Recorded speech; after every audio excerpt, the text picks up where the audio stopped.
ನಾಳೆ ಶ್ರೀರಾಮನನ್ನು ಹೇಗೆ ಪೂಜಿಸಬೇಕು? ರಾಮಲಲ್ಲನ ಪೂಜೆಯಲ್ಲಿ ಈ ವಸ್ತುಗಳನ್ನು ಸೇರಿಸಿ. ಮನೆಯಲ್ಲಿ ಪೂಜೆ ಮಾಡುವ ಸ್ಥಳವು ಈಶಾನ್ಯ ಮೂಲೆಯಾಗಿರಬೇಕು. ಉತ್ತರ ಮತ್ತು ಪೂರ್ವ ದಿಕ್ಕಿನ ನಡುವಿನ ಭಾಗವು ಈಶಾನ್ಯವಾಗಿದೆ. ಈ ಕೋನವು ಶುಭ ಕಾರ್ಯಗಳಿಗೆ ಅತ್ಯುತ್ತಮ ದಿಕ್ಕು ಎಂದು ಪರಿಗಣಿಸಲಾಗಿದೆ.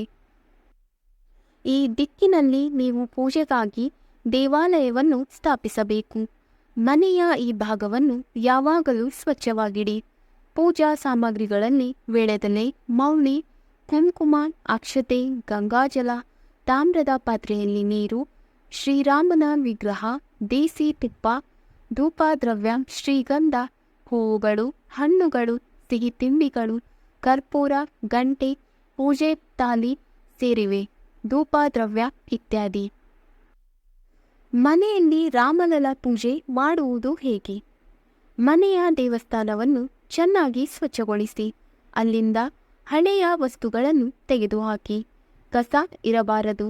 ಹಳೆಯ ಹೂವುಗಳು ಮತ್ತು ಮಾಲೆಗಳು ಇತ್ಯಾದಿ ಇರಬಾರದು. ದೇವಾಲಯದಲ್ಲಿ ಇರಿಸಲಾಗಿರುವ ಎಲ್ಲ ದೇವರು ಮತ್ತು ದೇವತೆಗಳ ಚಿತ್ರಗಳನ್ನು ಸ್ವಚ್ಛಗೊಳಿಸಿ. ಇದರಿಂದ ಮನೆಯಲ್ಲಿ ಧನಾತ್ಮಕ ಶಕ್ತಿ ಉಳಿಯುತ್ತದೆ. ಪೂಜಾ ಸ್ಥಳವನ್ನು ವಿಶೇಷವಾಗಿ ಈಶಾನ್ಯ ಮೂಲೆಯನ್ನು ಸ್ವಚ್ಛಗೊಳಿಸಿ. ಪೂಜೆಯ ಮೊದಲು ನೀವು ಸ್ನಾನವನ್ನು ಮಾಡಬೇಕು ಮತ್ತು ಮನೆಯ ಇತರ ಸದಸ್ಯರು ಸಹ ಶುಚಿತ್ವವನ್ನು ನೋಡಿಕೊಳ್ಳಬೇಕು. ಶುಭ್ರವಾದ ಬಟ್ಟೆಗಳನ್ನು ಧರಿಸಿ. ಈಗ ಕಂಬದಲ್ಲಿ ಶ್ರೀರಾಮನ ವಿಗ್ರಹವನ್ನು ಸ್ಥಾಪಿಸಿ. ಕಂಬದ ಮೇಲೆ ಕೆಂಪು ಬಟ್ಟೆಯನ್ನು ಹರಡಿ ಈ ಪೂಜೆಯನ್ನು ಪ್ರಾರಂಭಿಸಿ. ವಿಧಿವಿಧಾನಗಳ ಪ್ರಕಾರ ಪೂಜೆಯನ್ನು ಮಾಡಲು ನೀವು ನಿಮ್ಮ ಮನೆಗೆ ಪಂಡಿತರನ್ನು ಕರೆದು ಪೂಜೆಯನ್ನು ಮಾಡಬಹುದು. ಪೂಜೆಯನ್ನು ಪ್ರಾರಂಭಿಸುವ ಮೊದಲು ನಿಮ್ಮ ಕೈಯಲ್ಲಿ ನೀರನ್ನು ತೆಗೆದುಕೊಂಡು ಪೂಜೆಗೆ ಸಂಕಲ್ಪ ಮಾಡಿ. ದೀಪಗಳು, ಅಗರಬತ್ತಿಗಳು, ಶ್ರೀರಾಮನಿಗೆ ಕುಂಕುಮ, ಅಕ್ಷತೆ, ಶ್ರೀಗಂಧ, ಹೂವುಗಳು, ಹಣ್ಣುಗಳು, ಸಿಹಿ ತಿಂಡಿಗಳು, ಪಂಚಾಮೃತ, ಖೀರ್ ಅರ್ಪಿಸಿ. ಅಂತಿಮವಾಗಿ ಕರ್ಪೂರವನ್ನು ಸುಡುವ ಮೂಲಕ ಆರತಿ ಮಾಡಿ. ಸಂಜೆ ಮುಖ್ಯದ್ವಾರದಲ್ಲಿ ತುಪ್ಪದ ದೀಪವನ್ನು ಬೆಳಗಿಸಿ. ನಿಮ್ಮ ಬಳಿ ಶ್ರೀರಾಮನ ವಿಗ್ರಹವಿಲ್ಲದಿದ್ದರೆ ಹೊಸ ವಿಗ್ರಹವನ್ನು ಖರೀದಿಸಿ ಮತ್ತು ಜನವರಿ 22ರಂದು ಪ್ರಾಣ ಪ್ರತಿಷ್ಠೆಯ ಶುಭ ಸಂದರ್ಭದಲ್ಲಿ ಮನೆಗೆ ತನ್ನಿ. ದೇವಸ್ಥಾನದಲ್ಲಿ ವಿಗ್ರಹವನ್ನು ಮಂಗಳಕರ ಸಮಯದಲ್ಲಿ ಮಾತ್ರ ಸ್ಥಾಪಿಸಿ. ಅಭಿಜಿತ್ ಮುಹೂರ್ತವು ಸರಿಯಾಗಿದೆ ಮತ್ತು ಇದಕ್ಕೆ ತುಂಬ ಮಂಗಳಕರವಾಗಿದೆ.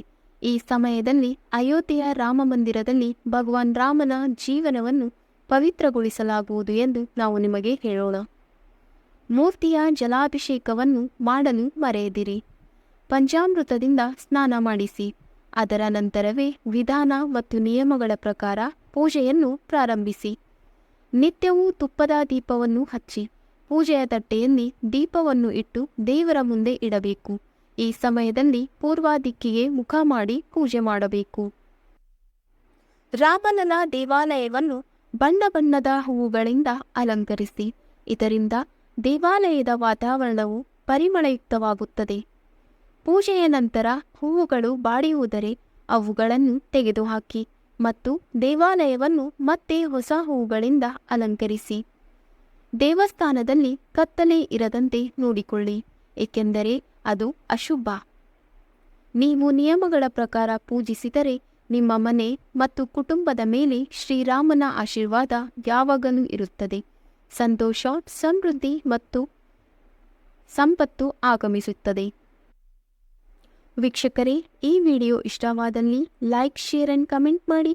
ಮುಂದಿನ ವಿಡಿಯೋಸ್ಗಳಿಗಾಗಿ ಚಾನಲನ್ನು ಸಬ್ಸ್ಕ್ರೈಬ್ ಮಾಡಿ. ಧನ್ಯವಾದಗಳು.